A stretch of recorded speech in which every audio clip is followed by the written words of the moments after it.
Eh, mes paroles valent cher. Salut à tous. J'espère que vous allez bien. Le chairman pour vous servir. Les Guzney m'appellent le tiers, les Fimbi 500, mais les deux sont corrects. Anyway, Sarcel représentant, Sect Abdoulaye évidemment. Bienvenue sur WeHustle, c'est toujours ton émission qui rassemble les motifs. Au fil des émissions, nous recevrons différentes personnalités qui viendront s'asseoir à ma table, nous parler de leurs échecs, mais surtout de leurs réussites. Alors Hugo, take a seat now. Oufa Jama Arusi. PDG, let's get it! We hustle, baby.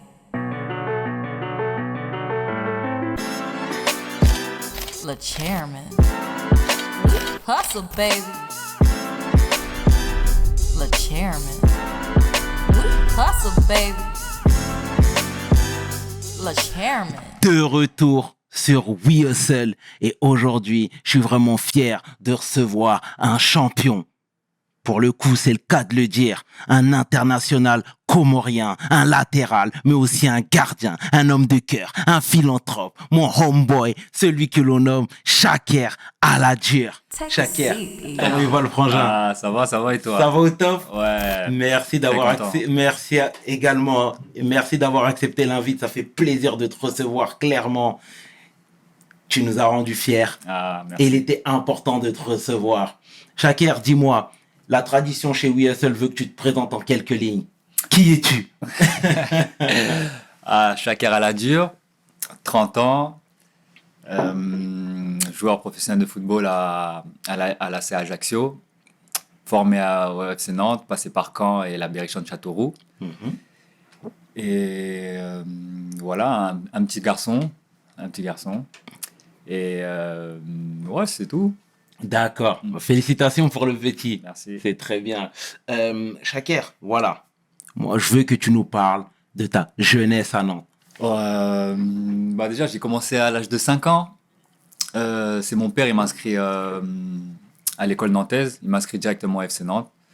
Parce qu'à l'époque, de ce qu'il m'a dit, c'est qu'il ne voulait pas trop que je traîne après l'école au quartier. Donc, il m'a inscrit au FC Nantes. Donc, à l'époque, il n'y avait pas besoin de test ou quoi que ce soit. Hein. C'était direct, tu venais, t'inscrivais ton enfant et tu payais la licence et voilà, tu t'es inscrit. Et voilà, après, au fur et à mesure du temps, j'ai passé les étapes.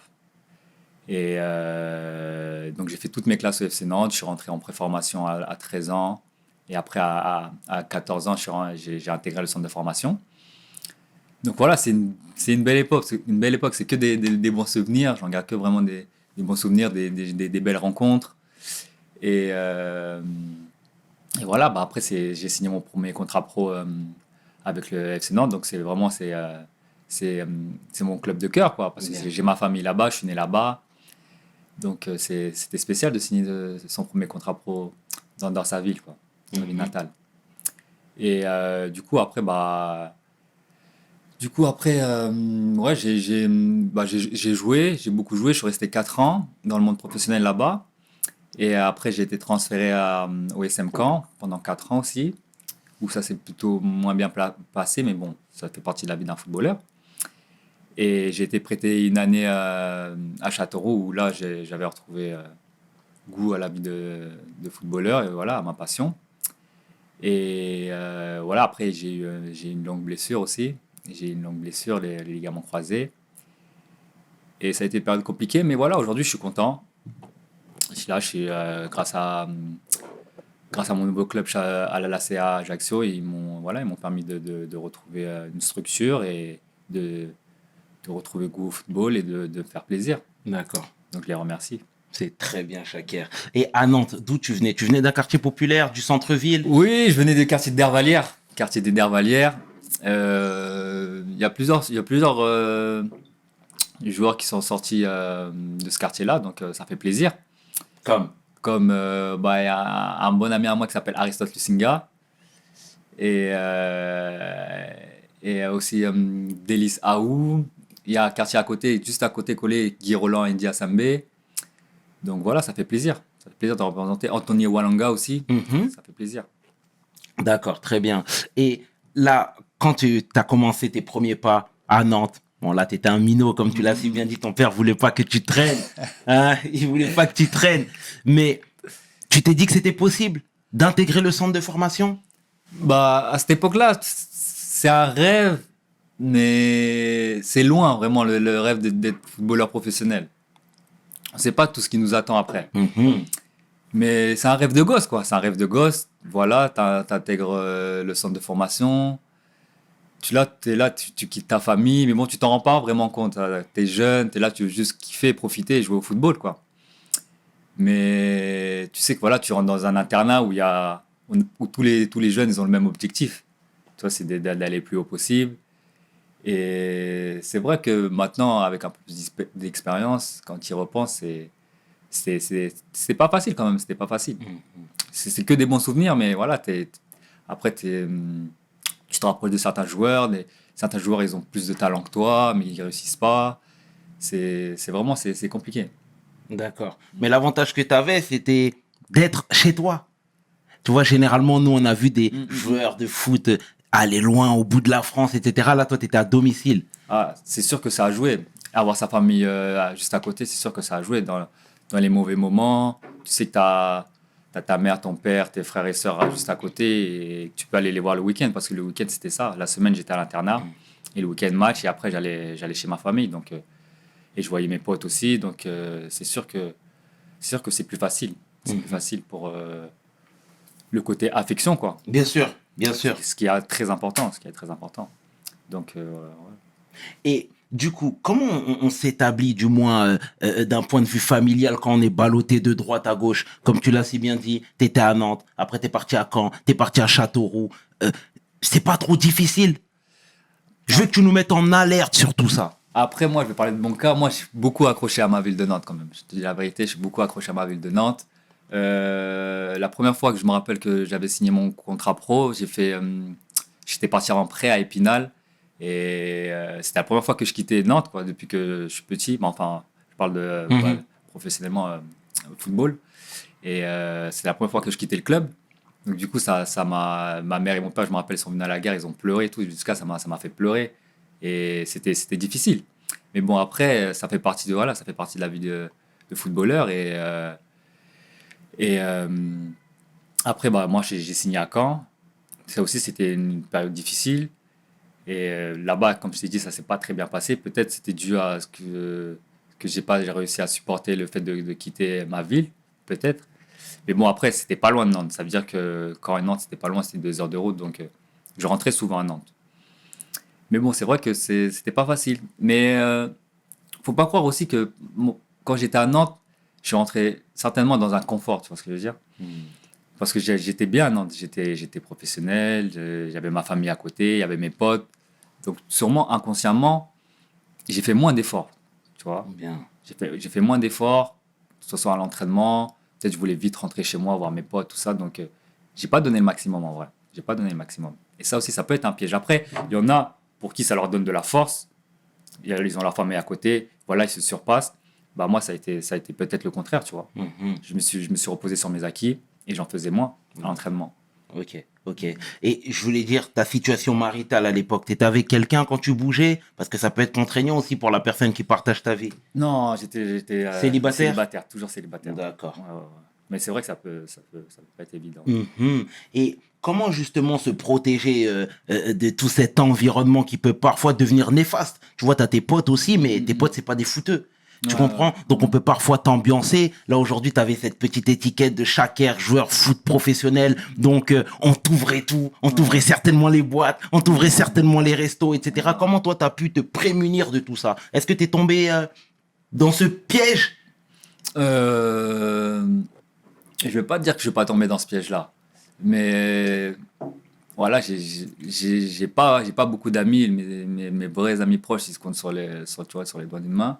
Après, j'ai beaucoup famille, mais après, c'est sûr qu'à un moment donné, à une époque, j'ai certainement eu des mauvaises fréquentations, mais bon, ce qui fait partie, voilà, de la vie. C'est sûrement parce que j'étais footballeur professionnel, tu vois, t'as des nouveaux amis, mais bon, voilà, qui sont pas là pour les mêmes raisons que toi, mais après, voilà, en grandissant, bah, tu te sépares de ces personnes-là, tu vois. Tu te sépares de ces personnes-là et voilà, tu as des objectifs et Et s'ils ne sont pas en commun avec voilà, Tes ce qu'ils valeurs. veulent, tes valeurs, et bah, voilà, tu te sépares de certaines personnes et voilà, ça fait partie de la vie. Mhm. Très bien. Et du coup, voilà, toi, tu as joué à Nantes, tu as été ballotté de droite à gauche, comme on le disait si bien. Tu jouais pas beaucoup. Comment il était Shaker à ce moment-là? Ouais, bah déjà quand je suis parti de Nantes, déjà je jouais moins souvent. Donc après, il y a eu l'opportunité du SM Caen, ils sont venus. Et là-bas, ça s'est pas très bien passé. J'ai pas beaucoup joué. Et il y a Châteauroux qui sont venus et que vraiment, ça a été une année déclic, un club déclic aussi. Parce que voilà, ils m'ont offert l'opportunité de jouer, je me suis senti direct à l'aise. Et voilà, j'ai pris conscience de certaines choses aussi. Parce que dans ce monde-là, je pense qu'il faut beaucoup se remettre en question. C'est vrai. Et au final, voilà, j'ai trouvé un club, un super club, un club familial et c'est tout ce que j'avais besoin. Et au passage, tu jouais avec quelqu'un de chez nous, qui vient de mon quartier, Baïsama Ah, Sanko. bah, Samba Sanko, oui, Ouais. je le connaissais bien avant Caen, mais on s'est retrouvé au SM Caen et ouais, un très bon joueur, un bon gars et voilà, j'espère qu'il va retrouver un club parce que là, je crois qu'il est sans club et j'espère vraiment qu'il va retrouver un club parce que c'est un super joueur Mhm. et voilà. Qu'on salue au passage. Et voilà, comment on se sent après avoir reçu la première convocation en 2014? Bah, Comment on s'est senti plutôt? écoute, à cette époque-là, moi j'étais à Nantes, ça se passait plutôt bien en plus à cette époque-là. Donc, en fait, il y a eu une nouvelle structure, il y a eu un nouveau sélectionneur, Amir Abdou. Et du coup, il m'a appelé, voilà, il m'a fait part de son projet, qui voulait ramener beaucoup de joueurs d'Europe. Et voilà, moi j'ai adhéré directement. Et donc, c'est de 2014 vraiment que le groupe s'est construit. Tu vois. Il y avait d'autres joueurs qui étaient venus avant, comme Youssouf Mchangama, Kassim Abdallah. Mais c'était vraiment. Tu vois, Mm. c'était dur, c'était compliqué avant, vraiment. Et là, le nouvel sélectionneur il est venu, vraiment, il a ramené une structure, tout ça. Donc, ça s'est professionnalisé, tu vois, entre guillemets. Et vraiment, c'est en 2014 que le groupe s'est créé, tu vois, vraiment. Il y a des joueurs comme Fouad Bachirou, Ben El Fardou, ils sont venus. Et voilà, c'est des joueurs très importants aujourd'hui dans la sélection. Mhm. D'accord. T'étais le petit nouveau qui apprenait. Bah, petit nouveau, parce que bon, après, moi, à cette époque-là, avec Kassim Abdallah, c'était nous qui jouons au plus haut niveau. Et, mais c'est sûr que la sélection, c'est spécial, quand même. Peu importe le niveau où tu joues, c'est toujours spécial. Et voilà, direct, il y a un lien de fraternité qui s'est créé avec tous les joueurs, tu vois, Mhm. directement. Et aujourd'hui, on a toujours ce lien-là et il restera jamais. Mhm. Et voilà, Shaker Aladur, aujourd'hui, clairement, ton nom est sur toutes les lèvres, du moins sur beaucoup de lèvres. La CAN 2022, les Comores, eh ben, franchement, vous avez émerveillé tout le monde, tous les spectateurs de football. Clairement, je veux que tu nous parles de cette merveilleuse aventure. Ah, cette aventure-là, vraiment magique, hein. Franchement, magique. Mais ouais, c'est la récompense, en fait. Franchement, c'est la récompense depuis 2014. Parce qu'on a vécu vraiment des moments difficiles. L'édition passée, on n'a pas eu se qualifier. Il nous restait un match, il fallait qu'on gagne contre le Cameroun. Et au final, on n'a pas réussi à le gagner. Les gens pensaient qu'on allait baisser les bras. Mais au final, non. Au final, on a réussi à se qualifier pour cette première CLAN. Voilà, tout le peuple était content, était heureux. Et voilà, comme je te disais, c'était une récompense. Et maintenant, après, après la CAN, quand il y est, il faut la jouer, tu vois. Faut la jouer, alors, sachant que le groupe qu'on avait, il était vraiment pas facile, hein. Quand le tirage il est sorti, je me rappelle, c'était Maroc, Ghana, Gabon, tu vois, des grosses écuries d'Afrique, tu vois. Mais bon, c'est des équipes où il y a beaucoup de joueurs européens, tu vois. Donc ça nous correspond, ça correspond à notre type de jeu. Mhm. Et voilà, après, donc nous, on s'est préparé, on a fait une bonne préparation, je pense, même s'il y a eu quelques cas Covid. Et voilà, après voilà, on a joué j'avoue qu'on est rentré timidement dans la compétition. Je vais pas te mentir, on est C'est rentré vrai. timidement. Premier match contre le Gabon, on avait beaucoup la possession, mais c'était stérile. Et voilà, ils nous ont eu en contre. On était beaucoup déçus après le premier match, parce que, et en plus, il manquait Aubameyang et Lemina, donc on pensait vraiment qu'il y avait quelque chose à faire, tu vois. Donc on était vraiment frustrés après le match. Et après le deuxième match, franchement, je vais te dire la vérité, il n'y avait rien pour nous. Voilà, le Maroc, ils étaient au-dessus. Et voilà, ils nous ont dominés athlétiquement, techniquement, dans tous les domaines, ils nous ont dominés. Notre gardien, il a fait, Ben Boana, il a terminé homme du match alors qu'on a perdu 2-0. Il a fait des arrêts incroyables.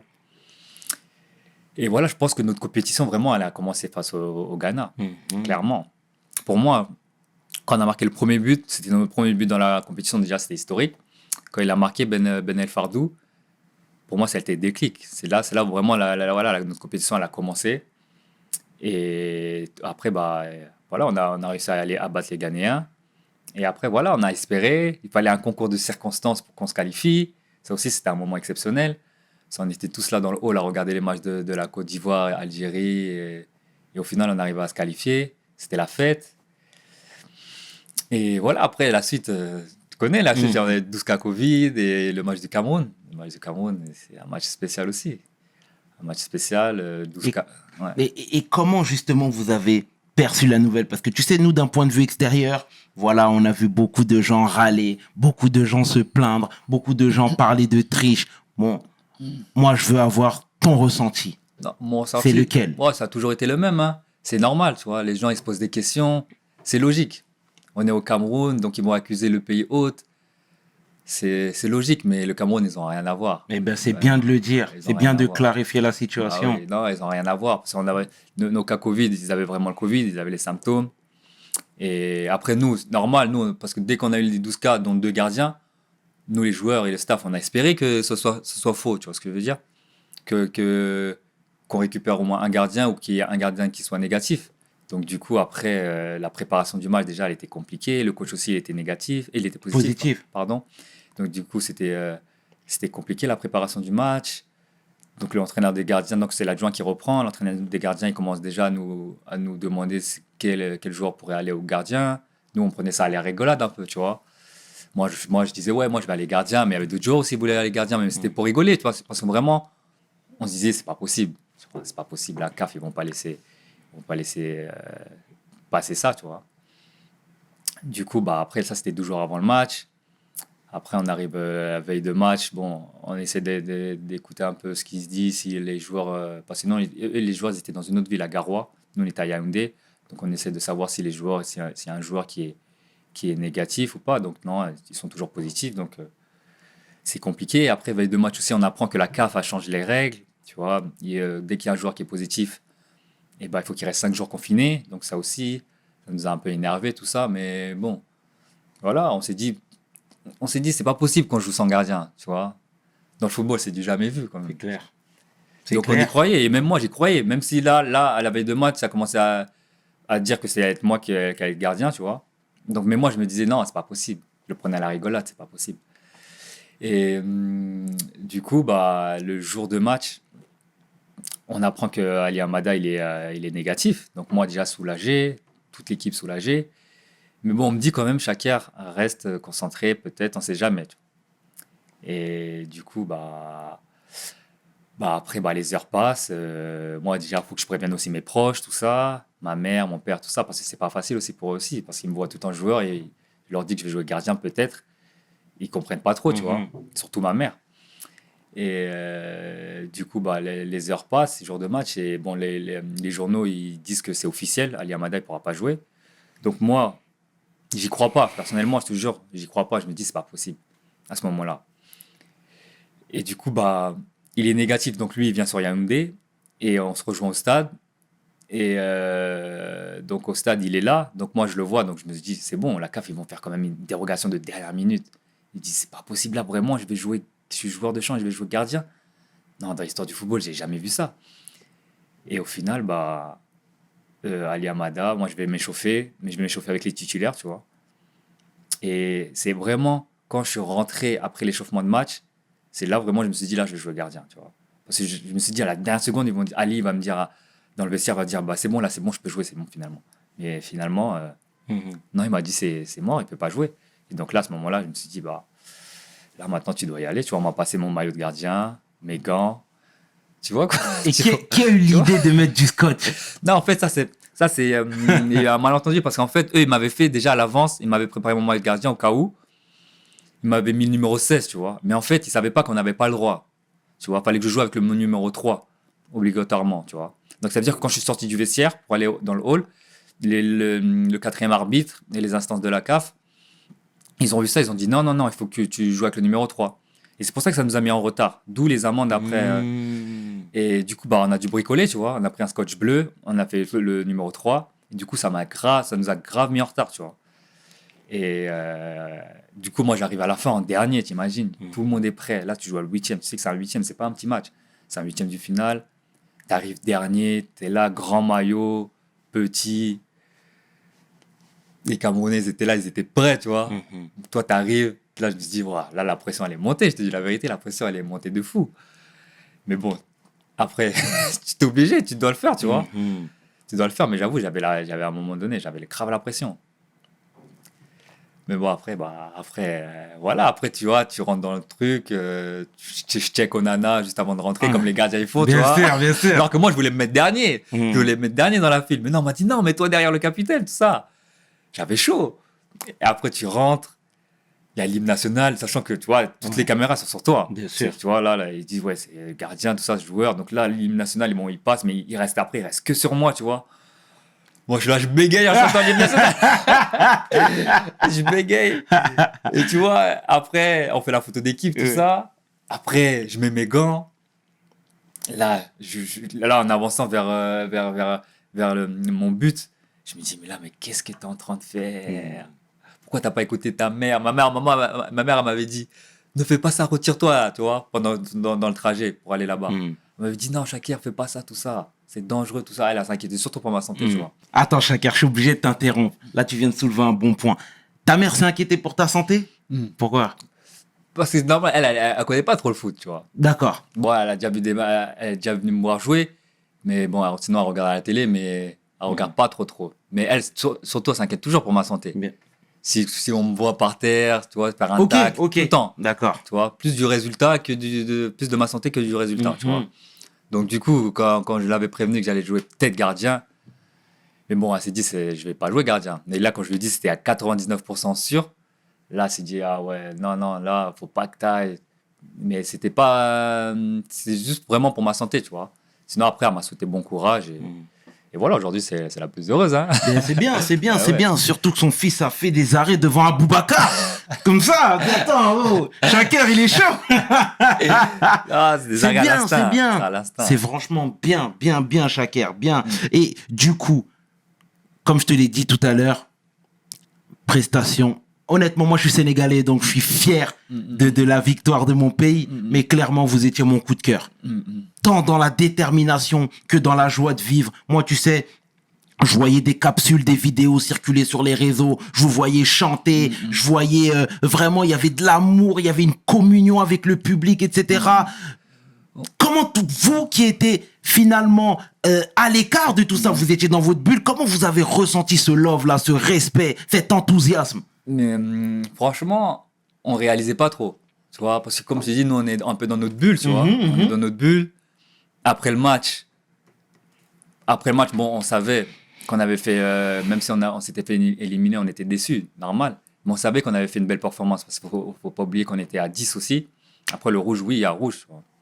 Mais on était à 10, sans gardien. Bon, on avait un plan de jeu, tu vois, c'est pour ça que j'étais haut sur le terrain. Mais voilà, on a donné le maximum. On a montré du courage, de la solidarité. On a respecté le football, on a joué, on a fait des ressorties de balles. Et voilà, les gens, ils ont vu, en fait. Les gens, ils ont vu. Pour ça, ils nous ont supportés. Ils ont vu les valeurs qu'on a montrées. On a joué avec le cœur. Et voilà, c'est pour ça que les gens, ils disent qu'on est l'équipe coup de cœur, tu vois. Parce que vraiment, on a montré des belles valeurs. Sans rechigner, et voilà, on s'est battu avec nos armes, tu vois, on a fait ce qu'on pouvait. Et à la fin du match, on était même pas triste, on était fiers. Franchement, moi, je suis rentré dans les derniers, j'ai vu que des visages des gens heureux, limite. Même si on avait perdu, on aurait aimé se qualifier, mais j'ai vu que des gens heureux. On s'est tous chanté, jusqu'à on a chanté, alors qu'on s'est fait éliminer, on a chanté à la fin. T'imagines? On est vraiment sorti de cette compétition la tête haute. D'accord. C'est le plus important. C'est très bien, c'est très juste. Et toi maintenant, comme je te le disais, là tu m'as parlé de l'équipe, mais moi je te parle toi à titre personnel. Est-ce que ta vie elle a changé? C'est peut-être un peu prématuré, mais je sais que tu me comprends quand je dis ça. Bah, c'est sûr, c'est sûr. Je vais pas te mentir, c'est Parce sûr. que à tel point que t'as mis ton maillot aux enchères. Oui, ça, j'étais obligé. Franchement, je vais dire la vérité. Je pensais que t'allais l'emmener ici. Ah, mais tu l'as fallait pas me emmené. dire, Non, mais non, fallait c'est me toi. dire. Moi, je peux pas te le dire. Ouais. Fallait me dire. En plus, je l'ai, il est là. Tu Il est l'as, là. fallait Fallait me l'emmener. dire. Ah, Ah, dommage. purée. Dommage, franchement, dommage. Avec plaisir, je l'aurais amené. Mais ouais, ça a changé. Ouais, un peu quand même, on va pas se mentir, ça a changé. Voilà, j'ai un peu plus de reconnaissance, tu vois. Les gens me reconnaissent et ouais, ça fait plaisir, ça fait plaisir. Et voilà, c'est pour la bonne cause. Je reçois des milliers de messages. C'est incroyable, que des messages positifs, que des messages de soutien, des messages d'espoir. Franchement, je pensais pas que ça allait avoir un tel impact. Et quels sont les messages qui t'ont le plus touché? Tu vois, par exemple, des gens qui sont, par exemple, dans la sphère médiatique. Après, il y a au niveau des personnalités, des gens comme à la fin du match Samuel Eto'o ou Didier Drogba qui ont salué l'équipe et ma prestation aussi. Michael Essien aussi qui m'a félicité et d'autres personnalités, ça fait toujours chaud au cœur. Tu vois, moi j'ai grandi avec ces joueurs-là, donc ça fait chaud au cœur. Et après, mais même des messages des gens de tous les pays, des Ivoiriens, Sénégalais, Comoriens, des messages des gens qui me disent que je suis leur héros, que je leur donne de l'espoir dans la vie, tu vois, du courage, qui sont fiers, mais qui sont fiers parce que maintenant, ils sont reconnus. Parce qu'après, avant, les Comores, souvent quand j'étais jeune, c'était c'est où les Comores, où il n'y a pas d'équipe, vous n'avez pas d'équipe, tu vois. Bah bien sûr, en général, nous-mêmes au quartier, oui, au quartier connais. quand on faisait des tournois, tu sais, connais. des sortes de mini-coupes d'Afrique, Ah oui. les Comoriens, ils vous étiez pas assez, donc vous supportez le Sénégal. C'est ça. ou Le le pire, moi, tu vois ce qu'on m'a fait le plus souvent, c'est non, c'est qui votre entraîneur? Oh, c'est Rob, votre entraîneur. Oh, votre attaquant, c'est Soprano. Ça, c'est le truc qu'on m'a fait le plus souvent. Mais là, aujourd'hui, c'est fini. Fini ça. Là, aujourd'hui, c'est fini. C'est fini, Là, c'est fini. C'est ça, et ça, c'est. Voilà, je suis content rien que pour ça, je suis content, tu vois ce que je veux dire? C'est bien. Ça peut changer l'opinion des gens. C'est important. C'est important. C'est bien. Et puis, comme je te le disais tout à l'heure, on voit une belle émulation. Nous, on a vu le morceau de rap avec oui. toutes les têtes d'affiche comoriennes. C'est ça. Hein, tu l'as vu, Ouais, le j'ai clip. vu, bah oui. C'est Bah beau. oui, c'est beau. C'est beau. C'est ça. Vous avez vraiment vu l'union et vous avez clairement accompli votre mission. C'est Vous ça. avez totalement Ouais. accompli votre mission. On a fédéré beaucoup de personnes et ça, c'est important. C'est important. Et ouais, ben, je remercie, d'ailleurs, je remercie toutes ces personnes-là parce que voilà, je lis les messages et ça fait chaud au cœur. Ça fait chaud au cœur. Mais ouais, c'était important. C'est très beau. Et je voudrais que tu nous parles des infrastructures là-bas, parce qu'on a toujours tendance à dire oui, mais en Afrique, c'est pas assez développé, les terrains sont un peu... Où ça, au Cameroun? Ouais, en Afrique, En même Afrique. de manière générale, tu sais, on a toujours des plaintes, on entend ici et là des gens vilipender, des gens dire un peu n'importe quoi, parfois à raison, faut le dire. Faut le dire. Comment étaient les installations, les conditions, comment vous avez été reçus? Franchement, au Cameroun, rien à dire. En tout cas, pour notre équipe, franchement, rien à dire, que ce soit l'hôtel, on était dans le même hôtel que le Maroc. Rien à dire, l'hôtel. Le terrain d'entraînement, c'est vrai que le terrain d'entraînement, il n'était pas terrible à Yaoundé. Mais la pelouse de match, nickel. Les gens, très accueillants. Bien. Franchement, très accueillants à l'hôtel, rien à dire. Franchement, on a rigolé. Et après, nous, on est allé à Garoua aussi. Franchement, là-bas aussi, c'était génial. Franchement, non. Globalement, il n'y avait rien à redire pour notre équipe. En tout C'est cas. bien. Il n'y avait rien à redire. Franchement, merci aux Camerounais encore. C'est bien, c'est bien. Et on les salue au passage. salue. On les salue, Ah, nos amis Camer. Ah ouais. Donc, c'est très bien. Et est-ce que toi, justement, toute cette émulation, le nouveau statut que tu as, te donne envie de faire plus? Là, clairement, tu as dit que tu allais mettre ton maillot aux enchères. C'est une très belle chose pour verser justement la somme à des associations dans le besoin, clairement. Mais est-ce que ça te donne d'autres envies, je sais pas, de t'investir de manière plus durable, plus... Exactement. Non, c'est ça. C'est exactement ça. En fait, c'est comme si ce qui m'est arrivé, c'était un déclic, tu vois. Après, je dis pas que je faisais rien pour... tu vois, moi, je suis comorien, voilà. La famille, tout ça aux Comores, c'est important, tu vois. Mais là, en fait, le fait de voir le soutien, tout ça, c'était comme un déclic. Non, maintenant, faut que je change, tu vois. Faut que je change, il faut que je m'investisse plus pour que ce soit pour mon pays ou pour même les gens qui sont en besoin, tu vois. Et c'est important. C'est important. Mais voilà, la vente aux enchères, c'est juste le début, tu vois. Bien. Après, il y aura autre chose, c'est sûr. Bien. c'est sûr. Et tu dirais quoi, toi, justement, aux binationaux qui hésitent encore à aller jouer pour les Comores? Ah, là, je pense qu'ils ont vu. Les gens, comment ils étaient heureux, que ce soit à Marseille, à Paris, dans toutes les villes de France et aux Comores aussi. Ça donne envie, clairement, franchement, ça donne envie. Après, je pense pas qu'ils aient pas envie de venir. Peut-être ils sont pas, ils veulent être patients et je peux les comprendre, tu vois. Et à un moment, il y en a, ils sont jeunes, faut leur laisser le temps aussi, tu vois. Mais c'est sûr qu'il y a une belle génération qui arrive. Franchement, aux Comores, il y a vraiment une belle génération qui arrive et c'est sûr qu'on va faire de belles choses, c'est sûr. Et ils vont venir, je suis persuadé qu'ils viendront. C'est bien, Ouais. c'est bien, c'est bien. Et Chaker, dis-moi, aujourd'hui, on va parler clairement, on va mettre tes deux pieds dans le plat, tu sais, ici où tu es. Chaker, voilà, aujourd'hui, tu es un joueur aguerri, tu joues en Ligue 2 quand même, etc. Est-ce qu'on peut clairement s'en sortir? Est-ce qu'on gagne bien sa vie quand on est joueur professionnel en Ligue 2, quand on est ballotté de droite à gauche, comme tu l'as été, quand on vient fraîchement de signer à Ajaccio, après avoir été 3 mois au chômage? Clairement, ça dépend des clubs, de la situation des clubs, tu vois. C'est Ajaccio, il n'a pas les mêmes moyens qu'un Toulouse, tu vois ce que je veux dire. Donc c'est en fonction aussi de la situation financière du club. Pour ma part, moi je sors de 3 mois de chômage, comme tu l'as dit. Donc voilà, je les remercie Ajaccio, voilà, et j'ai signé un contrat de 2 ans. Et niveau salarial, voilà, c'est pas des gros salaires qu'on touche en Ligue 2, tu vois, c'est des bons petits salaires. Après, je pourrais pas dire exactement la somme précise, Normal, tu vois. oui, bien sûr. Mais après, ça dépend comment tu perçois l'argent aussi, tu vois. Bien. Ça dépend comment tu perçois. Moi, je sais que c'est bon. Moi, j'ai assez pour vivre, pour faire vivre ma famille, mon enfant, tout ça. Donc, moi, ça me suffit, tu vois. Ça me suffit.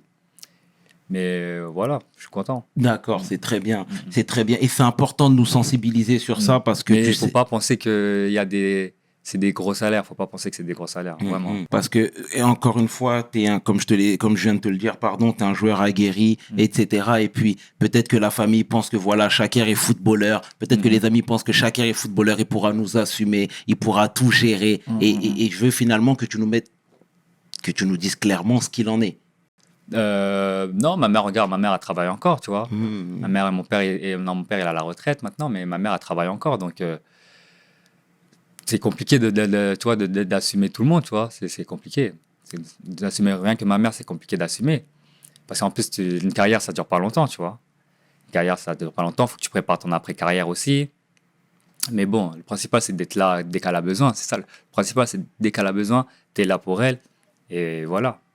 C'est ça le plus important. C'est ça le plus important. Répondre aux Chaker. besoins de sa famille, c'est le plus important, vraiment. C'est bien, c'est bien, c'est bien. Et est-ce que toi, t'as investi de gauche à droite, t'as sécurisé? Tu sais, c'est une question que je pose, mais c'est important de justement... Ouais, après, moi, j'ai investi dans l'immobilier, tu vois. J'ai investi dans l'immobilier à Nantes. Et après, voilà, il faut penser aussi à l'après-carrière.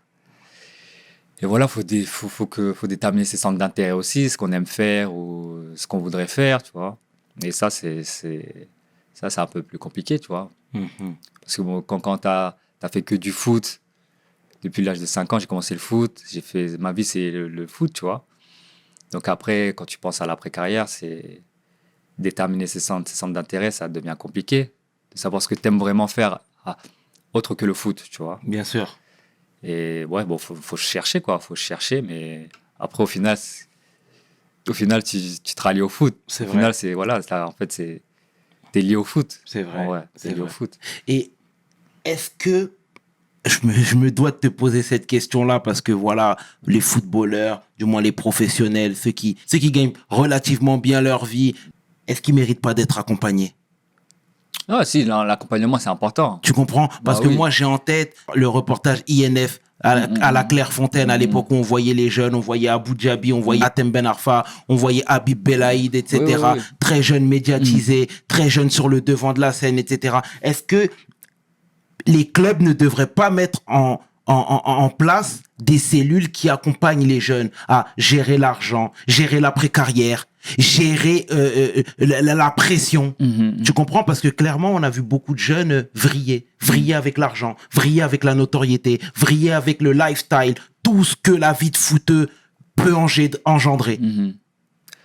C'est ça. Après, il y a certains clubs qui le font, mais c'est sûr que c'est important. Faut d'être bien accompagné, c'est très très important. Les amis, la famille surtout, les agents aussi, et l'environnement, c'est très important dans le monde du foot.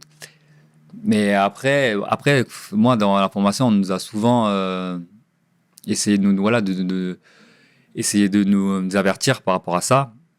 Mais des fois, c'est compliqué, je te dis la vérité. Parce que des fois, quand tu es dans le truc, tu vois ce que je veux dire? Quand tu es là, tu es jeune, tu joues, tu es dans une belle structure. Des fois, c'est compliqué de penser à l'après-carrière, ou tu vois ce que je veux dire? Parce que tu es dans le bain, tu vois. C'est abstrait. Hein. Ouais, c'est difficile. Mais alors que ça vient rapidement. Mais après, tout ce qui est extra-sportif, tout ça... Ouais, après, bon, après, avec l'âge, moi, c'est bon, ça. Parce que étant plus jeune, j'aimais bien ça aussi, je vais vous dire la vérité.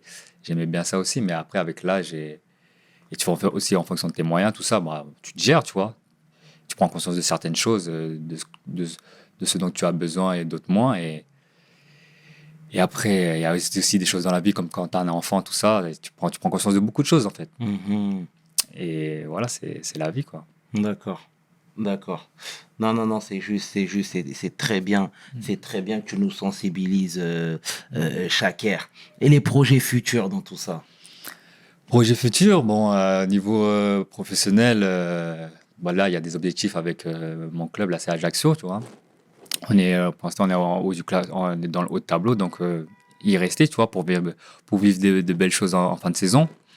Après, il y a la sélection aussi. Là, il y a des échéances au mois de mars. Normalement, on va retourner au Bled. Donc, ce sera un bon moment, je pense. Et il y a la CAN 2023. Donc, faire le maximum pour essayer de se qualifier pour aller en Côte d'Ivoire. Ce serait beau aussi. Et sinon, à part ça, d'autres projets, pour le moment, il n'y a pas trop de gros projets, mais D'accord. Ce qui s'offre à moi, on verra, quoi. D'accord. Bon, c'est très bien. En tout cas, Chaker, encore une fois, au nom de toute l'équipe de WeSL, nous te remercions sincèrement pour ta jovialité, pour ta bonne humeur, pour ta gentillesse. Franchement, ton amabilité, c'est important. Merci d'avoir fait le déplacement, de t'être livré. Et clairement, moi, je te le dis, vous étiez notre coup de cœur. Vous étiez clairement notre coup de cœur. Bon, Sénégal a gagné, j'ai obligé de te dire ça. Je suis content. Ça, franchement, c'est truc, tu vois. Mais clairement, après le Sénégal... Kodzo. C'est bien en tout cas, franchement merci encore une fois. Merci. C'était 500 et le tiers, tu peux inverser, les deux sont corrects. Avec mon homeboy Chaker à la dure pour WeSL. Mes paroles valent tiers. Peace. We hustle, baby.